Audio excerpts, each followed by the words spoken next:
সুপ্রিয় দর্শকবৃন্দ, আজকে আপনাদের সামনে হাজির হয়েছি বর্তমান ভারত এবং বাংলাদেশের অবস্থান কেন্দ্রিক, অর্থাৎ বাংলাদেশের সাবেক প্রধানমন্ত্রী শেখ হাসিনাকে নিয়ে ভারত যে সংকটের মধ্যে আছে এবং ভারতে থাকা বা না থাকা নিয়ে যে অপশনগুলো খোলা আছে সেটা আপনাদের সামনে উপস্থাপন করার চেষ্টা করছি। গত 5 আগস্ট ছাত্র জনতার অভ্যুত্থানে শেখ হাসিনা ভারতে পালিয়ে যান। 3 সপ্তাহের ওপর হয়ে গেলেও ভারতেই তিনি অবস্থান করছেন। চরম গোপনীয়তা, কড়া সুরক্ষার মধ্যে ভারত সরকার আপাতত তার এবং তার ছোট বোন শেখ রেহানার থাকার ব্যবস্থা করছেন, কিন্তু তার সম্বন্ধে কি চূড়ান্ত সিদ্ধান্ত নেওয়া হবে সে বিষয়ে আনুষ্ঠানিকভাবে এখনও কিছুই জানা হয়নি। আর এ নিয়েই তৈরি হয়েছে নানা জল্পনা কল্পনা। এরই মধ্যে গত সপ্তাহে বাংলাদেশ সরকার শেখ হাসিনার ডিপ্লোম্যাটিক বা অফিসিয়াল পাসপোর্ট প্রত্যাহার করার সিদ্ধান্ত নেয়। নেওয়ায় ভারতে এখন তার অবস্থান বৈধ কি, ভিত্তিটা কি, সে প্রশ্ন উঠতে শুরু করেছে। এ নিয়ে বিবিসির একটি প্রতিবেদন প্রকাশ করেছে। সেই প্রতিবেদন থেকে জানা যায়, দিল্লিতে ভারতের শীর্ষ পর্যায়ের সরকারি কর্মকর্তা ও বিশ্লেষকদের সঙ্গে কথা বলে বিবিসি যেটা জানতে পেরেছে সেটা হলো এই মুহূর্তে শেখ হাসিনাকে নিয়ে ভারতের সামনে কার্যত 3টি অপশন বা রাস্তা বা পথ খোলা আছে।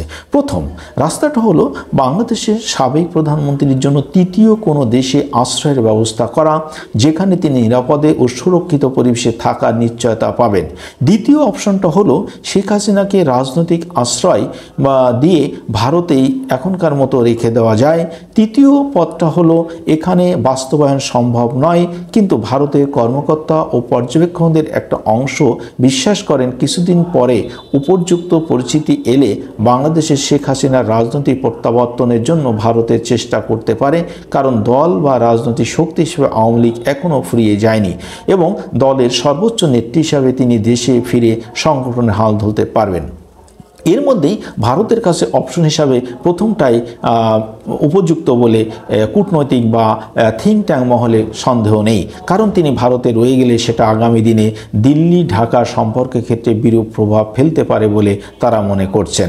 এর পাশাপাশি ভারত বাংলাদেশের প্রত্যাবর্তন চুক্তির আওতায় শেখ হাসিনাকে হস্তান্তরের জন্য ঢাকার কাছে যদি কোনো অনুরোধ আসে, সেটা যে কোনো না কোনো যুক্তিতেই দিল্লি খারিজ করে দেবে তাও একরকম নিশ্চিত। কাজেই শেখ হাসিনাকে বিচারের জন্য বাংলাদেশ হাতে তুলে দেওয়াটাকে ভারতের জন্য কোনো বাস্তবসম্মত অপশন বলে পর্যবেক্ষণরা মনে করছে না। সুতরাং অন্যভাবে বললে বলা যায়, শেখ হাসিনাকে নিয়ে স্বল্প বা দীর্ঘমেয়াদে ভারতের সামনে উপরের উল্লেখিত 3টি পথই খোলা আছে।